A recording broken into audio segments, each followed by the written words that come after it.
Hi guys, James at RampantLionReviews again for you today with another beer review. For this one we are going to head over to Germany once again, and we're going to revisit one of probably the most famous breweries you're actually going to find over there. We're going to go back to Bamberg in the Franconia region in northern Bavaria, and we're going back to where my whole love of beer started, of course, thanks to my friend Daniel who lives over there. So for this one we're going to return to Brauerei, who of course brew the Schlenkerla beers, and this one is the Echt Schlenkerla Kräusen. Now this is a beer that I did not even know existed until I actually saw it in Valhalla's Goat in Glasgow, and you know, since this is where my whole love of beer started, I just had to buy this one because I'd never ever seen it before, and this one should be really interesting. This one's apparently a kind of amber lager type beer that they mature for a few months, and then just before they bottle it they add a little bit of the Rauch beer to it, so it should be a really interesting one for us to try. Another beer from these guys, Schlenkerla, of course, you can pretty much have anything from them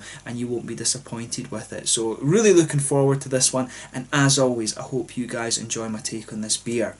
So anyway, as is usual with my reviews then, I'll tell you a little bit about the brewery. If you want to get straight to the tasting, just fast forward. All the usual links are in the description below. That's the brewery website, the link to my other reviews that I've done from Brauerei before, and the Schlenkerla beers. Hopefully I can add some more in the near future, but I've got a feeling this may well be the last beer that I'm actually able to review for you from these guys, but who knows, they might release some more. There's all the usual social media. If you want to see more beer reviews, do please consider subscribing to the channel. The whole channel of course has a geography based tagging system, so you can go into the homepage and search for beer based on country, city, state, county, prefecture, whatever it is you're interested in. Do check out the playlist of beers from different countries. There is one there for all the German beers that I've reviewed for you. That's constantly being added to, and as always, please do get in touch and let me know some of the other beers and breweries that you guys would like to see me review. It's always great to hear from you guys that are watching the videos, and the support that you show the channel is hugely appreciated. So anyway, to tell you a little bit about the Schlenkerla brewery then. So as I mentioned to you, the Schlenkerla brewery is located in the historic town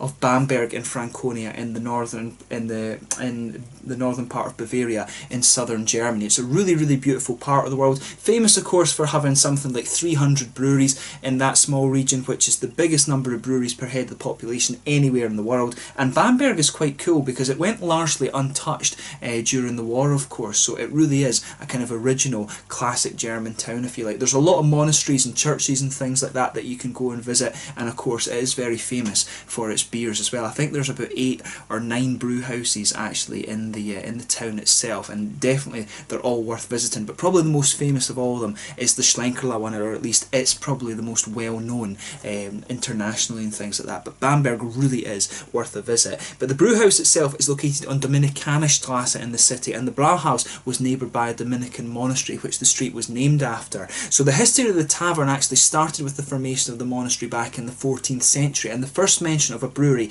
is in 1405, but the Brauhaus building was sold a number of times between the year 1405 and 1615, and during the 30 Years' War, which was 1618 to 1648, the building was destroyed and then later rebuilt. But the brewery itself was founded in 1678, and before this year the reports and kind of the historical documents are quite scarce, but after this year there's a lot more information available on it. So since 1678 there's been numerous owners of the brewery, and one of the very important owners was Johann Wolfgang Heller, who of course the brewery is named after today. But he took over the brewery in the mid 18th century, and he owned an old rock cellar for beer storage up on the Kalberg Hill just outside of the city of Bamberg. But this storage facility was later moved to the Stephansberg Hill, which is actually inside of the city walls today. But over the course of the 19th and 20th centuries the brewery was moved gradually to the location just above these ancient cellars in Stephansberg. So in 1877 Andreas Graser became the new owner of the brewery, and he had a kind of physical handicap, if you like, and this was where his arms moved about in an odd way as he walked along. And in the old Franconian dialect, the way that they described this was Schlenkern, and after this people soon began to refer to the beer from the brewery as Schlenkerla, despite the official name of the brewery being the Hellerbräu. But in 1907 Andreas' son Michael took over the running of the brewery, and by this time more and more people were actually visiting it, and they leased part of the former monastery from the Bavarian government, who had become the owners during the course of secularization. That, of course, was a reason for a lot of the monastery breweries shutting down in Germany. But in the 1920s, the buildings in the Dominicana Plaza, which was the chapel of the Dominicana monastery, they were actually being restored by the Germanic Museum of Nuremberg in the 1920s. But in 1960, this restored part of the tavern was bought from the government by the company, and Michael Graser's daughter Elizabeth and her husband Jakob Trum took over the running of the brewery, and in 1967 they passed the brewery down to their son German Trum. But over the years they've continually modernised their brewing facilities. They've opened up new rooms within the Brauhaus and added a beer garden, and this was in the former yard of the monastery, of course, as well. It's definitely worth checking out. I've enjoyed a few half litres of Schlenkerla when I've been over there, but in recent years the facade of the Brauhaus has been modernised, and they've restored the famous kind of historic ceiling painting in the monastery as well. And it's really just, as I say, a very, very scenic part of Germany, one of the most historic breweries that you're going to find. And as I say, this was where my whole kind of love of craft beer really began, with these kind of traditional Bamberg Rauch beers. So it's really cool to find another one. The other beers that you can get from these guys, there is the classic Rauch beer, the Märzen, which is the one with the brown trim around the label. All of the artwork on the beers, incidentally, is very, very similar to this. So there's the Märzen, which has the brown trim. There's the Urbock, which in some cases has the red trim, in some cases has the gold. I'm not sure exactly what the deal with that is, maybe different export markets. There's also the Weizen, which has the green trim around it. There's the Eiche Doppelbock, which they always release for Christmas, and there's the Lager beer as well, which is their Munich style Helles, and there is the Fasten beer, which is really good too, and it's the one that has the purple trim. That one's always released, I think, around like March, April sort of time. And of course there's this one, the Kräusen, which is one that I did not know existed until I saw it in the actual shop itself. But that's all you really need to know about the brewery. Let's get on to the actual tasting of the beer itself. So I'll just let you have a little look at the artwork on this one before we open up.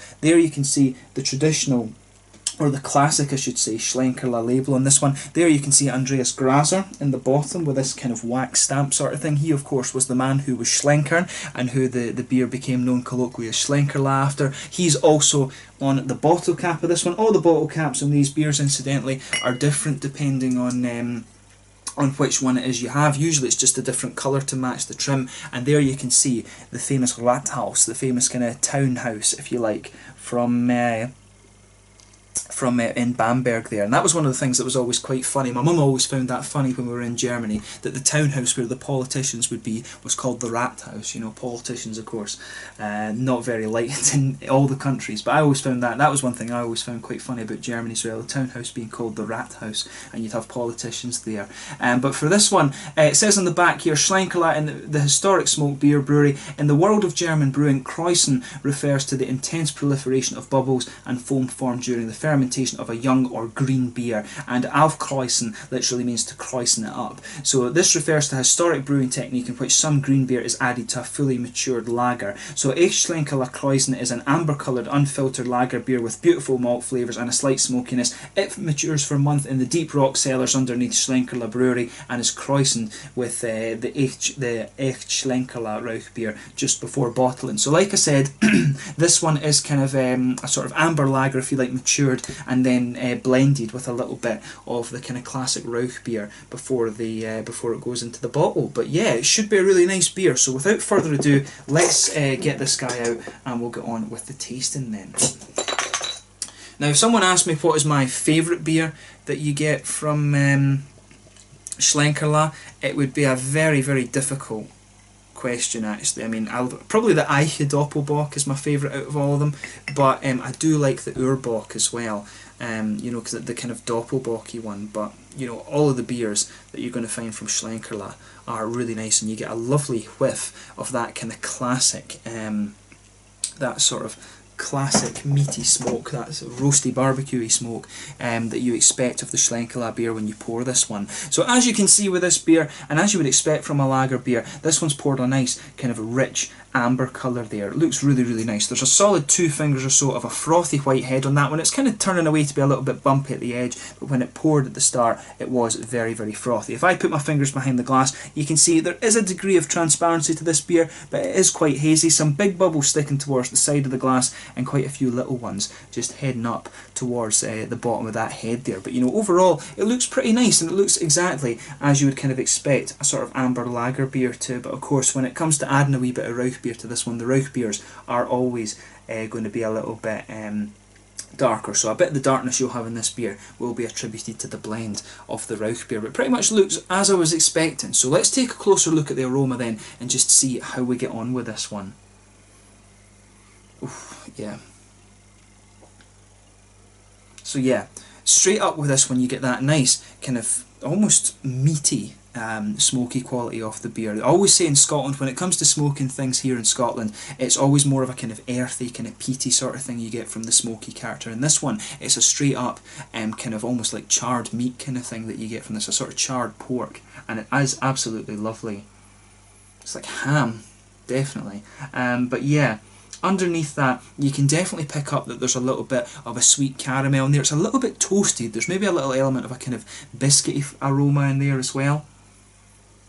Maybe a little bit of a bready note too, but everything is kind of suppressed by the sort of Rauchy malts, those meaty qualities to it. There's a little bit of the German noble hops in there, you know, that kind of that distinctive grassiness, a little bit of the sweeter earthiness in there as well, maybe a little bit of floral character. You can pick up all of those. But to be honest, you're going to have quite a sensitive nose to get them, because that Rauch malt is just, or the Rauch beer I should say that they've added to this beer, and the Rauch malt that's in it really dominates the aroma. No real fruity character or anything to this one at all. Pretty much, as I say, Rauch malt, that lovely kind of charred meaty quality to it, almost like ham.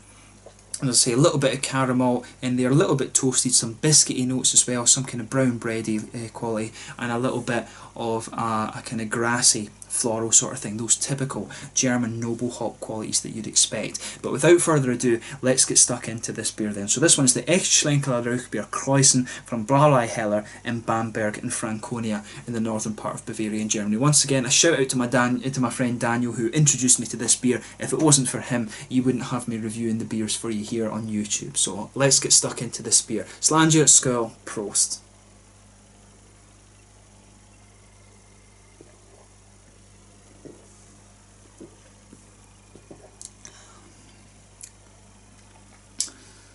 Yeah, it's pretty nice, that one. I mean, compared to the other ones that you're going to get from Schlenkerla, this one is definitely a little bit tamer, if you like. So this is probably a good one to actually go and try. You know, this, if you are interested in the smoked beers, but you're not quite sure about the strength of the flavour, if you like, then this is one that's kind of a good gateway beer. This is probably the gateway beer to actually really getting into these smoked beers, I think. Or maybe if you just want something a little bit more sessionable from these guys, then it really is. This is probably a good beer for that.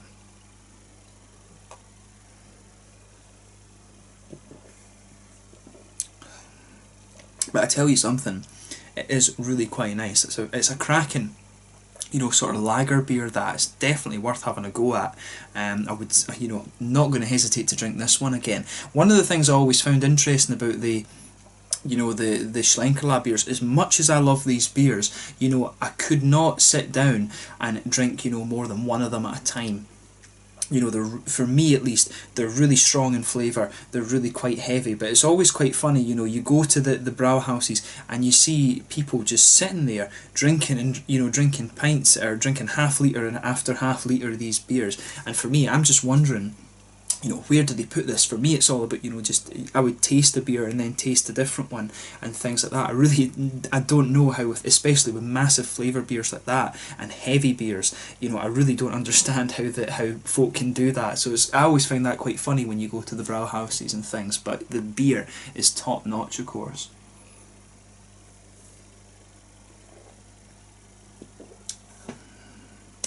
But yeah, with this one, it's really quite nice. Of course, they do have the regular kind of Helles beer that they do as well.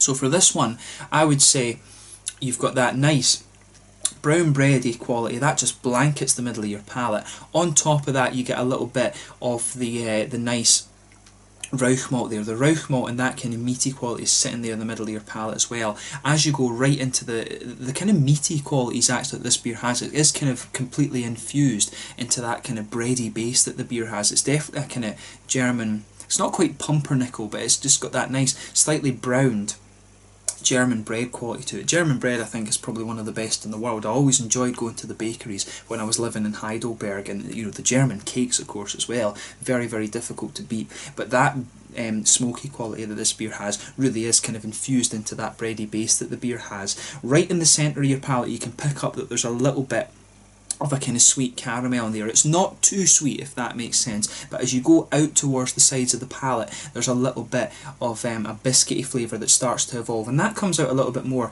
towards the front of the palate as well. It just has that little bit of a biscuity note sitting on top of that nice, pardon me, bready backbone that this beer has. It's an easy drinker, this one, which, as I say, is quite nice for these smoky flavours that you know, as I say, I could probably never drink more than one of the likes of the Märzen or the Urbock or something like that for me, and it's the same with Hefeweizens for me as well. I can only ever drink one of those at a time. I could never session them, but for me this is a beer that you actually could session a few of, which is nice. It's a nice kind of change of pace.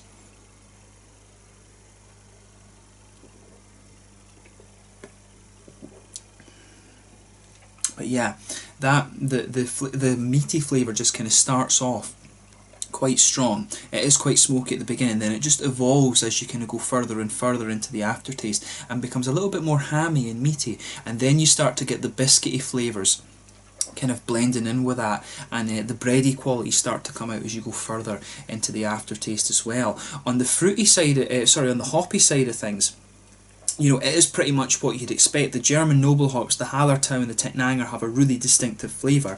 Back corners of the palate, you've got a little bit of that kind of smooth earthiness that you'd expect. And as you come further forward along the sides of the tongue, that earthiness, it comes forward a little bit, then it just fades away, and you get a little bit of a florally quality at the front corners of your palate. You can feel there's almost a little touch of spiciness to the floral quality on this one. It must be quite fresh, actually. And then round the very front curve of the palate, you get a nice bit of that lighter kind of grassy note that you expect as well, those really distinctive German noble hop qualities. And as I always say, behind the front curve of the palate, you get that little oily bubble where some of these fruity esters come out. To this one, I think it's just, you know, your sort of typical, not lemongrassy note, but just a little touch of a kind of citrusy thing in there.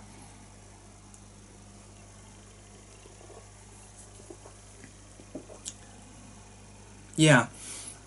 It is pretty much that, just sort of slightly citrusy, kind of lemony, sort of grassy type thing that's coming out of this one. Maybe as you go further into the aftertaste, there could be a very slight touch of red fruit or something like that. With the Rauch beers and the Märzens and things, you always could get just a little bit of a slightly kind of figgy quality or something like that, or maybe even there's a little touch of a slightly orchardy fruit, something like that to this one, but mainly it's just a little bit of that kind of grassy, citrusy note that's lingering in this beer. There's not too much fruity character to this one at all. It just has a little bit of that that sort of grassy citrus type thing. But overall, as I say, this is a really nice beer, quite a bit more sessionable than some of the other ones I think that you're going to get from Schlenkerla, but you know, a lot of Germans might argue with me on that, and as I say, they sit in the locals in Bamberg can sit in the Brauhaus and put away a few of these. I don't know how they do that, but beautiful, beautiful beers. In terms of the mouthfeel then, again, it's pretty much what you'd expect. It's got that typical